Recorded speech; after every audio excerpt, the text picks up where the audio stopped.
Commander Vexlorn stood at the viewing platform overlooking the combat arena, his four eyes narrowed as he studied the newest acquisition. The human was smaller than he had expected, unimpressive by galactic standards. A simple bipedal creature with only two eyes and no natural armor to speak of. How such beings had managed to carve out territory in the Coalition was beyond his comprehension. "You paid 15,000 credits for that?"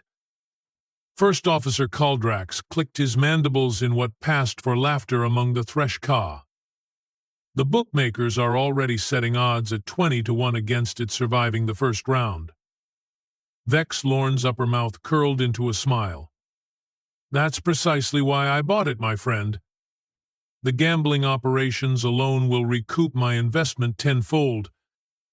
Below them, the human designation H-137, though the handlers had taken to calling him Jack, was being fitted with the standard arena survival gear in mesh armor that offered minimal protection and a basic plasma cutter that doubled as both tool and weapon. The human handled the equipment with surprising dexterity, testing the balance of the blade with practiced movements. "Interesting," Vexlorn mused. "It seems familiar with weapons." Kaldrax snorted. "All prey species develop rudimentary defenses. Even the weakest herd animals can kick." The arena master, a hulking Drovnir named Grazd, approached the viewing platform and saluted clumsily.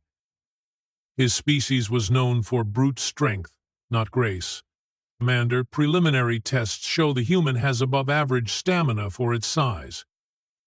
But it's physically weaker than 90% of our current fighters. We have scheduled it against Thrak, the Destroyer, for tomorrow's opening match." "Thrak?" Vexlorn's secondary eyelids blinked in surprise. "That's hardly sporting. The Ur-Gath hasn't lost a match in 3 cycles." Grazd shrugged his massive shoulders. "As you said, Commander, it's about the gambling profits." Vexlorn dismissed Grazd with a flick of his wrist and turned back to the arena floor. The human was now sitting calmly on a bench, observing the other alien gladiators with what appeared to be curiosity, not fear. "Interesting indeed. Have you ever encountered humans before?" he asked Kaldrax. "Only in passing. They are a puzzle, those creatures. No natural advantages to speak of, yet somehow they have established themselves as a protected species under Coalition law." Kaldrax's mandibles clicked thoughtfully. "There are rumors." "Rumors?" "That the Coalition fears them. That there was an incident. Something that happened before my time in the fleet." Vexlorn waved dismissively. "Coalition politicians fear everything. That's why we operate in the fringe territories beyond their meddling regulations. Tomorrow we will see exactly what this human is capable of. Or rather, what it's not." Jack hadn't planned on becoming an intergalactic gladiator when he signed up as a maintenance technician aboard the merchant vessel Horizon Dawn. The pay was good, the work straightforward, and it offered a chance to see a few new star systems before heading back to Earth. Then pirates happened. Specifically, Thresh-Ka pirates led by the infamous Commander Vexlorn.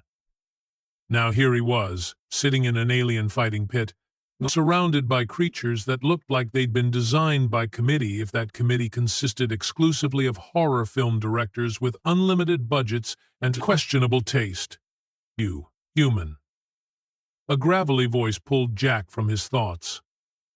One of the arena guards, a reptilian being with acid-green scales and what appeared to be decorative cybernetic implants jutting from its skull, pointed a shock prod in his direction. "Boss wants to see you." Jack stood slowly, careful not to make any sudden movements. "Lead the way." The guard escorted him through a series of dimly lit corridors until they reached a lavishly appointed room that clashed wildly with the grimy utilitarian design of the rest of the facility. In the center stood the massive four-eyed alien who had purchased him at the slave auction. "Human," Commander Vexlorn said, his dual mouths moving in unsettling synchronicity. I am Vex Lorn, master of this arena and captain of the battlecruiser Black Talon. Nice setup you have got here, Jack said, gesturing around the room. Really nailed that space pirate with questionable taste aesthetic. The translator must have struggled with his sarcasm because Vex Lorn's upper mouth curled in what might have been pleasure. You face Thrak the Destroyer tomorrow. He has killed 27 opponents in single combat. Sounds like a real people person. Your species is unknown in the fighting pits. The odds are not in your favor. This pleases me, as it will generate substantial gambling revenue. Jack raised an eyebrow. So I'm just a novelty act? The equivalent of a circus animal? Vex Lorn's 4 eyes blinked in sequence. You misunderstand your purpose, human. You are not here to win. You are here to die in an entertaining fashion. Well, when you put it that way, Jack squared his shoulders. What if I refuse to fight? The commander's dual mouths stretched into twin smiles. Then you will die anyway, but slowly, over many days, and we will broadcast the footage to the entertainment networks. He gestured to a wall of screens displaying other aliens in various states of captivity. Your choice. Jack sighed. Fine, I will fight your champion. Vex Lorn seemed almost disappointed by Jack's quick acquiescence. The match begins at the rising of the primary sun. Rest well, human. You will need your strength. As the guard led Jack back to the holding cells, he caught snippets of conversation from other captive fighters. Most were betting on how quickly he would die. The longest estimate was 3 minutes. Don't feel bad, small fleshy one, rumbled a massive rock-skinned alien from the cell across from his. Thrak kills everyone eventually. Some of us just last longer than others. Thanks for the vote of confidence, Jack muttered, lying down on the hard platform that served as a bed. He closed his eyes, but sleep remained elusive as his mind raced through survival strategies. One thing was certain: Commander Vex Lorn and his crew had made a serious miscalculation in how they'd assessed the threat he posed. It wasn't the first time an alien species had underestimated humanity, and if Jack had anything to say about it, it wouldn't be the last. The arena erupted with jeers and chittering laughter as Jack stepped onto the sand. The crowd, a kaleidoscope of alien species representing at least 24 worlds, seemed united in their anticipation of human blood. From the opposite entrance emerged Thrak the Destroyer, and Jack's heart sank. The alien stood nearly 3 meters tall, with skin like polished obsidian and muscles that rippled beneath its armored hide. 4 massive arms ended in clawed hands, each clutching a different weapon: a serrated blade, a spiked mace, a barbed whip, and what appeared to be some kind of energy weapon. Well, that's just excessive, Jack muttered, gripping his single plasma cutter. Above the arena floor, Commander Vex Lorn's voice boomed through amplifiers. Esteemed guests, today we present a unique spectacle, the first human to grace our fighting pits, facing the undefeated champion, Thrak the Destroyer. The crowd roared its approval. The human, Vex Lorn continued, claims its species is feared throughout the galaxy. Let us see if there is truth to this boast or merely the delusions of a primitive creature. Jack frowned. He hadn't made any such claim, but apparently Vex Lorn was embellishing to hype up the crowd. Thrak stomped forward, its massive feet leaving indentations in the sand. Small creature, the alien's voice rumbled like distant thunder. I will keep your skull as a drinking cup. Buddy, my skull would make a terrible cup, Jack replied, circling cautiously. Structurally unsound. You'd get brain juice all over your fancy armor. The translator must have conveyed at least some of Jack's meaning, because the crowd erupted in surprised laughter, and Thrak's yellow eyes narrowed in rage. You mock Thrak? Thrak will extend your suffering. The giant alien charged, whip lashing out with incredible speed. Jack barely managed to duck beneath it, feeling the barbs whistle overhead. He darted sideways as the mace crashed into the sand where he'd been standing moments before. "Stand still, vermin," Thrak roared. "Yeah, that seems like a terrible strategy from where I'm standing," Jack called back, continuing to evade the alien's attacks. In the viewing box, Vexlorn leaned forward, watching intently. "The human is fast," he observed. Kaldrax clicked his mandibles. "But it's only running. It hasn't attempted to attack." "It's studying its opponent," Vexlorn replied, a note of concern entering his voice. "Look at its eyes." Indeed, while Jack continued to dodge Thrak's increasingly frustrated attacks, his gaze was systematically cataloging the alien's movements, noting patterns, and identifying vulnerabilities. Thrak, however, was growing impatient. The champion raised its energy weapon and fired a crackling bolt of purple lightning that Jack couldn't fully avoid. The blast caught him in the shoulder, sending him sprawling to the sand with a cry of pain. The crowd cheered as Thrak approached the fallen human, raising its bladed weapon for a killing blow. "Now, small creature, you die."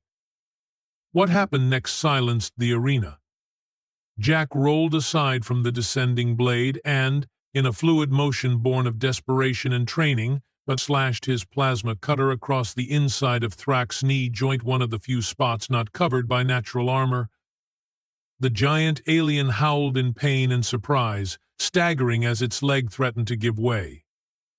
"Commander," Kaldrax whispered, "did the human just target a specific anatomical weakness?" Vexlorn didn't answer. His 4 eyes were fixed on the suddenly transformed human. Gone was the cautious prey animal. In its place stood a calculating predator. Jack pressed his advantage, moving inside Thrak's reach where the alien's longer weapons became a liability. The plasma cutter, a tool that would barely qualify as a weapon in most arenas, became a surgical instrument in Jack's hands, finding the gaps between armored plates, but slicing through tendons and nerve clusters with precision. "What is this?" Thrak bellowed, swinging wildly. "No prey fights like this." Jack ducked another blow and drove his blade deep into the alien's primary elbow joint, disabling one of its 4 arms. "That's your first mistake," he panted. "Humans aren't prey." The arena had fallen completely silent. Even Commander Vexlorn stood frozen, watching as the supposedly doomed human systematically dismantled his champion. The speed, the precision, the tactical awareness, it was unlike anything he had seen before. Thrak, now bleeding from a dozen precisely placed wounds, dropped to one knee. "What manner of creature are you?" the champion gasped. Jack circled warily, plasma cutter at the ready. "Just a maintenance technician who took some basic combat training. Nothing special." Vexlorn's blood ran cold. This was a human with basic training. Not even a warrior of their species? Thrak made one final, desperate lunge. Jack sidestepped and, with a move that appeared almost casual, severed a major tendon in the alien's remaining good leg. The champion crashed to the sand, weapons falling from nerveless fingers. The human stood over his fallen opponent, plasma cutter raised for a killing blow. The arena held its collective breath. Then Jack lowered his weapon.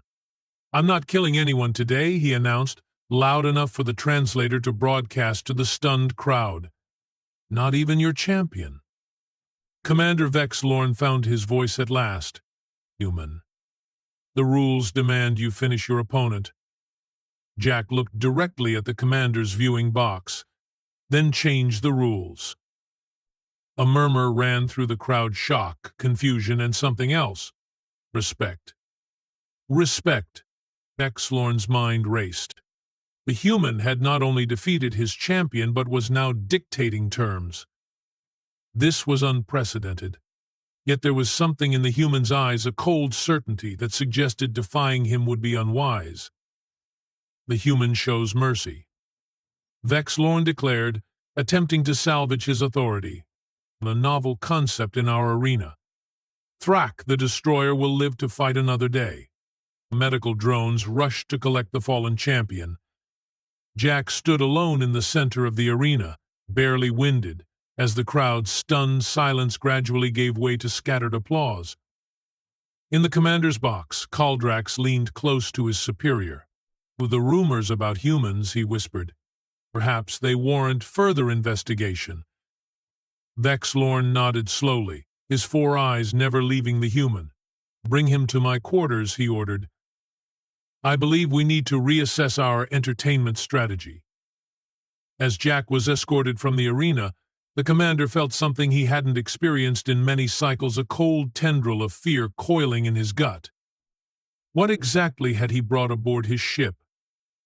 Commander Vexlorn paced his quarters, all 4 hands clasped behind his back. The surveillance feed showed the human sitting calmly in the antechamber, but seemingly unconcerned about his upcoming audience with the most feared pirate captain in the fringe territories.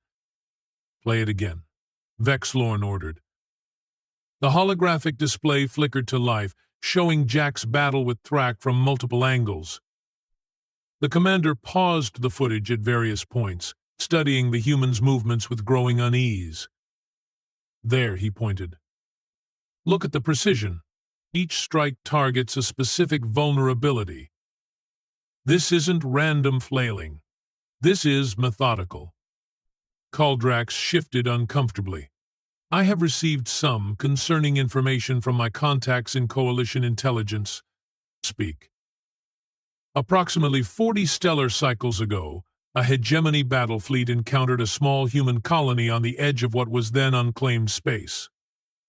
The hegemony commander, believing the primitives would make easy slaves, launched what should have been a routine subjugation operation. Vexlorn waved impatiently.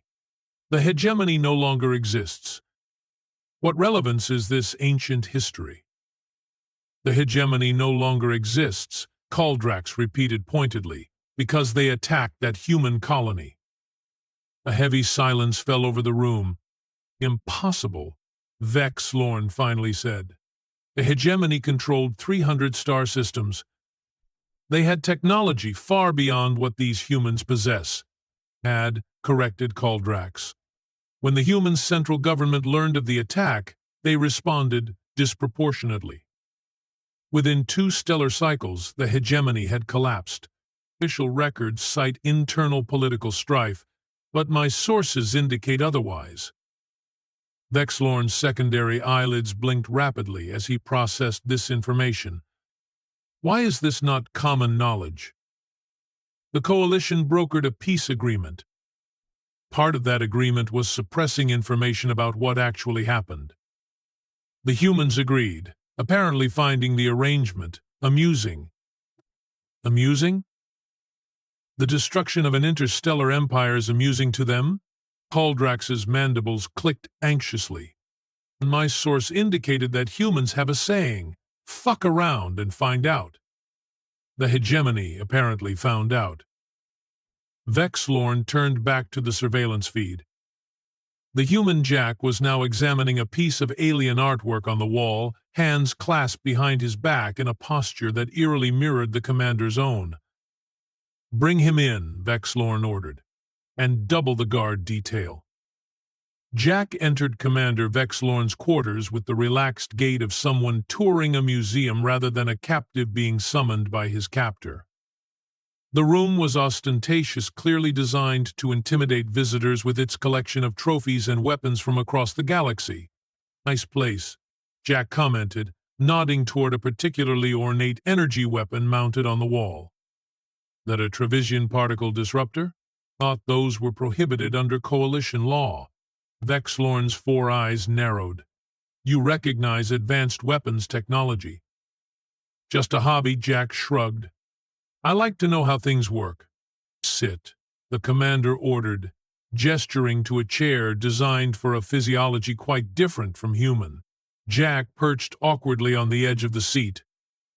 If this is about the fight, your boy Thrak should make a full recovery. I was careful not to cause permanent damage. careful, Vexlorn repeated. Yes, I noticed your precision. He activated a holographic display showing the fight sequence. For someone with basic training, you demonstrated remarkable tactical awareness.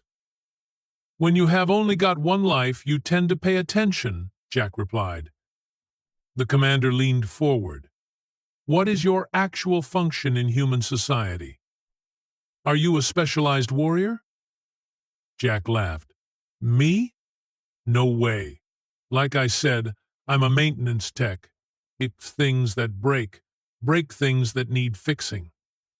I did my mandatory service in the Earth Defense Force, but that was years ago. Mandatory service? Vexlorn repeated. All humans undergo combat training? Most of us, yeah. After the hegemony incident, the Global Council implemented universal defense training. Better safe than sorry, right?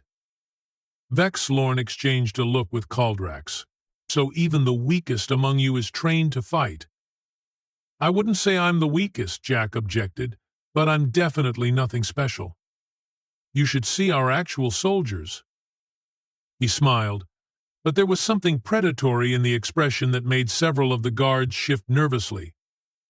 The commander stood abruptly. You will fight again tomorrow. Against what? Three opponents, simultaneously. Jack's eyebrows shot up. That seems excessive. You defeated our champion. The audience expects an escalation. And if I refuse? Vexlorn's dual mouths curled into a smile. Then we will test how well humans withstand certain chemical agents. For scientific purposes, of course. Jack matched the alien's stare. Of course. For science. Later, alone in his cell, Jack examined the new wounds he'd acquired during the fight with Thrak.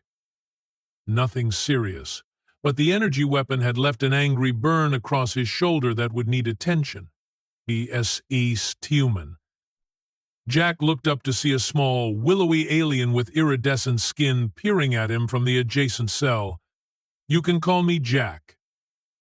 Jack, the alien whispered, pronouncing the name with a musical lilt. I am Lysitha. What you did today, it was unprecedented. Which part? Not dying or not killing? Both. Lysithia's large, multifaceted eyes glittered. No one has defeated Thrak before, and no one has ever shown mercy in Vexlorn's arena. Jack shrugged, not a fan of killing for sport. There are rumors spreading among the prisoners. Some say humans are secret coalition enforcers. Others claim you are test subjects escaped from frontier laboratories. And what do you say? Lysithia's translucent fingers gripped the bars between their cells. I say anyone who stands up to Vexlorn is an ally. There are 217 captives aboard this vessel from 34 different worlds. Many of us have useful skills. Some even have combat training. Jack raised an eyebrow. Are you suggesting what I think you are suggesting? Revolution is such an ugly word. Lysithia's skin rippled with chromatic patterns that Jack somehow understood as amusement. I prefer adjustment of command structure. 200 against how many pirates? Vexlorn commands 83 crew members. Most are Thresh-Ka like him, though there are some Drovnir mercenaries as security. Jack whistled. Those aren't great odds. But they improved significantly today, Lysithia countered. Word of your victory is spreading through the ship. You have given the captives something they haven't had in cycles. A suicidal escape plan? Jack sighed, running a hand through his hair. Look, I appreciate the vote of confidence, but I'm just trying to survive until my extraction team arrives. Lysithia's skin paled. Extraction team? You didn't think I was here alone, did you? Jack smiled. When our ship was attacked, we managed to get a distress signal out. The standard EDF protocol never leave a human behind. But Vexlorn's ship has been traveling at FTL speeds. No one could track you. Jack tapped his shoulder where the burn mark from Thrak's energy weapon was located. Want to bet? Commander Vexlorn stared at the long-range sensor display, his mood darkening by the moment. Explain this, he demanded. The navigation officer, a nervous thresh half Vexlorn's size, pointed to a faint energy signature trailing their vessel. It appears to be a Coalition fast response cruiser, sir. And they have been following us for approximately 12 standard hours. Impossible. Our stealth systems are the most advanced in the fringe. Yes, sir. Which is why we only detected them now. They appear to be using some form of quantum-locked tracking beacon. Vexlorn's secondary heart began beating faster. Scan the prisoner's quarters. Look for any unusual energy signatures. The resulting scan revealed something that made even Kaldrax's mandibles go slack with shock. The human, the first officer whispered. That burn on its shoulder, it's not a wound. It's a quantum transmitter. He let Thrak hit him, Vexlorn realized, to mask the activation of the beacon. The navigation officer cleared his throat nervously. Sir, there's more. The Coalition vessel has dropped out of FTL and is transmitting a message on all frequencies. The commander snarled. Play it. A calm, professional human voice filled the bridge. Attention, unidentified vessel. This is Captain Yasmin Taylor of the Earth Defense Force ship Retribution. You are holding a citizen of Earth against their will. Return our person immediately, or we will take appropriate action. You have 1 standard hour to comply. Silence fell over the bridge. One ship, Vexlorn finally said, his voice dripping with contempt. They send 1 ship and expect us to surrender? The Black Talon is a battle cruiser. We have defeated Coalition patrols 3 times our size. Kaldrax approached cautiously. Sir, I recommend caution. If my intelligence about the humans is correct, your intelligence is outdated propaganda. Vexlorn snapped. Prepare battle stations. We will show these humans what happens when they threaten the greatest pirate fleet in the fringe. In the arena preparation area, Jack waited with the other fighters selected for the day's entertainment. His 3 opponents a massive insectoid with razor-sharp pincers, a reptilian with poisonous barbs covering its body, and a cybernetically enhanced humanoid with retractable blade arms were keeping their distance, studying him warily. Human, the arena master Grazd approached, his usual swagger diminished. Today's matches are postponed. All prisoners are confined to quarters. Battle stations alert, Jack guessed, noting the flashing red lights and increased security presence. Let me guess a Coalition vessel has caught up with us? Grazd's expression confirmed Jack's suspicions. 1 ship? Jack laughed. Oh man, Vexlorn doesn't know what he's in for, does he? The arena master grabbed Jack's arm. What do you mean? Coalition protocol for human retrieval operations is thorough. Jack smiled. That's not just any ship out there. That's a Retribution-class cruiser. You ever seen one of those in action? No? You are about to get a front-row seat. Empty threats, Grazd growled, but his grip on Jack's arm loosened. The commander has outrun Coalition forces for years. Jack leaned in close. The Coalition isn't the one you should be worried about. They follow rules, regulations. The Earth Defense Force, on the other hand, he let the sentence hang. Before Grazd could respond, the ship shuddered violently, throwing everyone off balance. Emergency alarms blared throughout the complex. That felt like a precision strike on the propulsion systems, Jack commented casually, as if discussing the weather. Standard EDF opening move. Disable, then neutralize. Grazd looked genuinely afraid now. How many ships are out there? Jack shrugged. Just the one. But trust me, that's all they need. The arena master's communicator chirped urgently. After listening for a moment, his already pallid complexion turned ashen. The human vessel has launched boarding craft. Commander Vex Lorn orders all security personnel to repel boarders. Here's some free advice, Jack said, his voice dropping to a confidential tone. When the EDF troops board, don't resist. Hands up, weapons down, and you might walk away from this. Another explosion rocked the ship, closer this time. The lights flickered and died, replaced moments later by dim emergency lighting. "Why are you telling me this?" Raz demanded. "Because contrary to what your boss believes, humans don't particularly enjoy killing. We are just really, really good at it when necessary." The arena master stared at Jack for a long moment, then made a decision. Reaching for his belt, he deactivated the restraint collar around Jack's neck.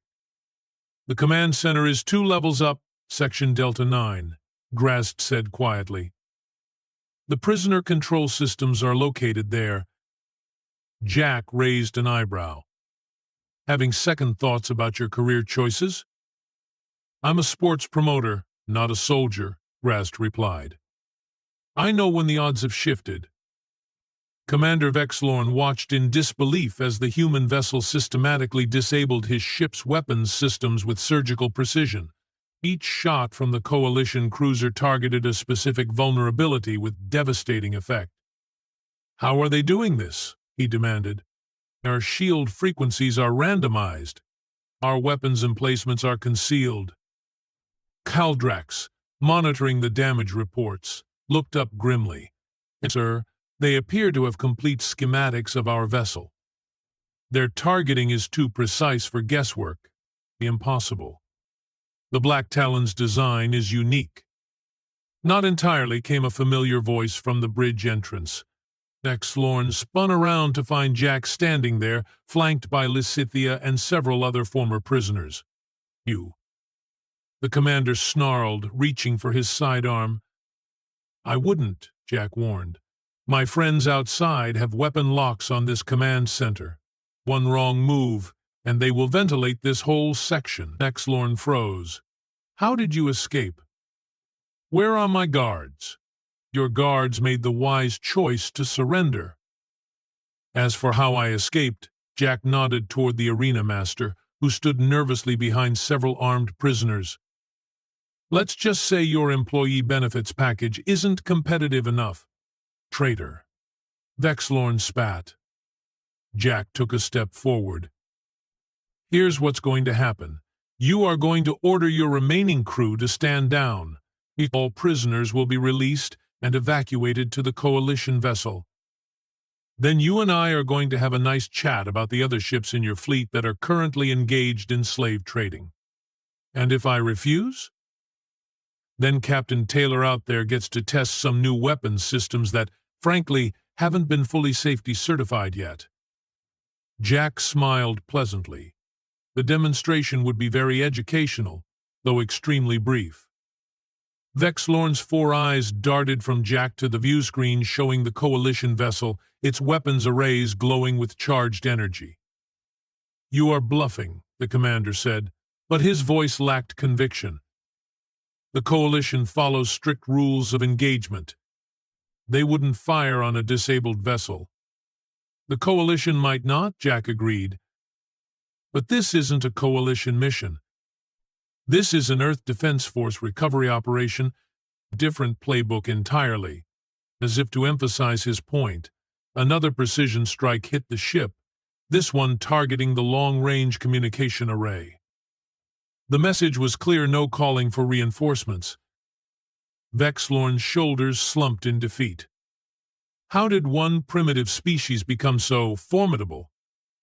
"Nothing motivates innovation like survival," Jack replied. "We humans spent millennia trying to kill each other before we ever looked to the stars. By the time we met other species, war was an art form we'd perfected." He gestured to the ship around them. "All this technology, these weapons, to us they are just new tools for very old skills." The commander sank into his command chair. The hegemony incident? It's true, then? They attacked a civilian science outpost, Jack said, his voice hardening. 342 deaths, including 86 children. So yes, we dismantled their entire empire piece by piece. Consider it a warning label for the rest of the galaxy. Don't mess with humans. Vexlorn reached slowly for the ship-wide communication system. This is Commander Vexlorn. All personnel, stand down. Repeat, stand down. Prepare for boarding and prisoner transfer. Jack nodded in approval. Smart decision. What happens to me now? The commander asked. That depends on your cooperation. The coalition has outlawed slave trading in all sectors, but enforcement in the fringe is challenging. Your intel on other operations would be valuable. Vexlorn's dual mouths twisted in a bitter smile. So I become an informant or face human justice? Not much of a choice. More choice than you gave your captives, Jack pointed out. Consider it a learning opportunity. Your first lesson in human concepts like consequences and karma. 2 standard days later, Jack stood in the observation lounge of the EDF Retribution, watching as the last of the former prisoners were processed and provided medical care. Captain Yasmin Taylor joined him at the viewport. Mission accomplished, Specialist Harper. Though I must say your methods were unorthodox. Jack grinned. Admit it, the quantum transmitter in the shoulder was a nice touch. RD said it wouldn't work. RD hasn't spent enough time in the field, Taylor replied, a hint of amusement in her voice. Your intelligence on Vexlorn's operation was accurate. We have already dispatched teams to 3 other locations based on the data he provided. He was surprisingly cooperative once he realized the alternative. Taylor raised an eyebrow. About that. The dismantle their empire speech. Bit dramatic, wasn't it? Jack shrugged. Psychological Warfare 101. Sometimes the best weapon is a well-crafted narrative. He nodded toward Lysithea, who was helping coordinate temporary accommodations for her fellow former captives. Besides, it worked.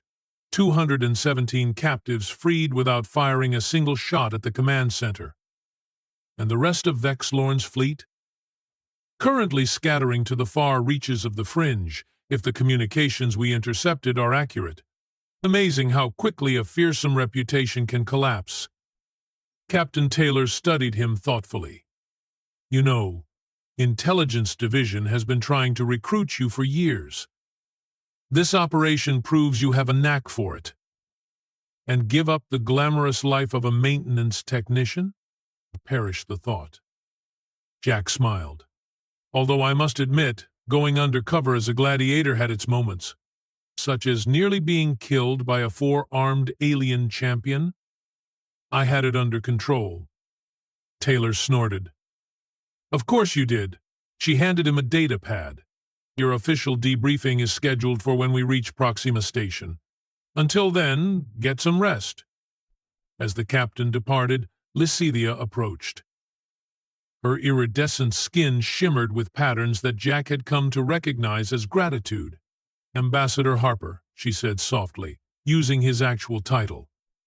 My people wish to express our deepest thanks.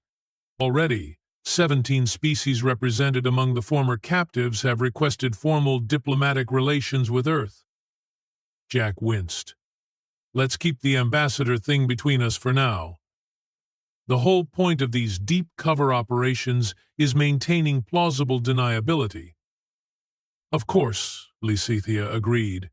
Though I must say your performance as a simple maintenance technician was quite convincing. Even I believed it initially. The best covers contain elements of truth, Jack replied. I did start in maintenance before joining the diplomatic corps. And the combat skills? Those are standard for anyone in my position. Humans learned long ago that peaceful intentions must be backed by the capability for effective self-defense.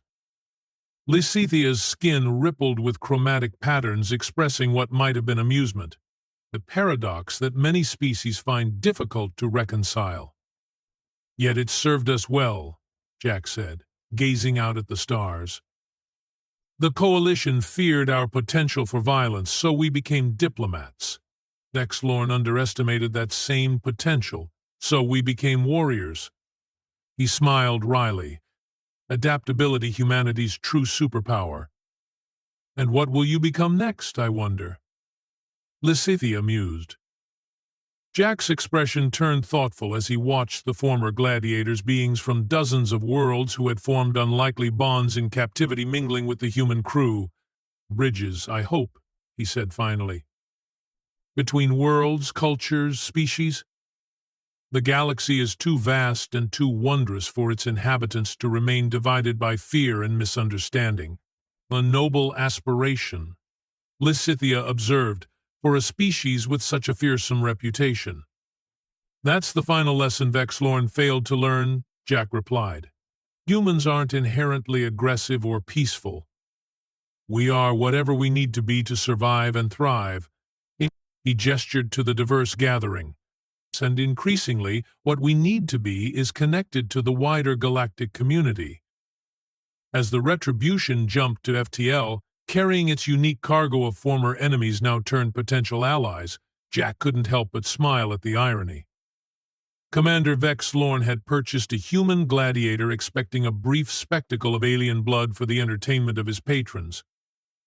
Instead, he had inadvertently set in motion events that would reshape political relations in the fringe territories for generations to come.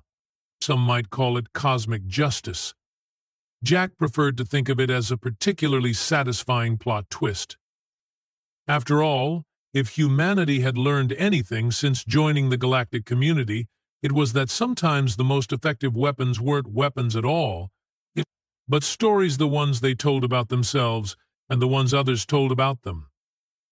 And the story of the human gladiator who defeated a champion, spared his life, and then liberated hundreds of captives? That was already spreading faster than light across the stars, ensuring that the next would-be slaver who encountered a human would think twice before making Commander Vexlorn's fatal mistake.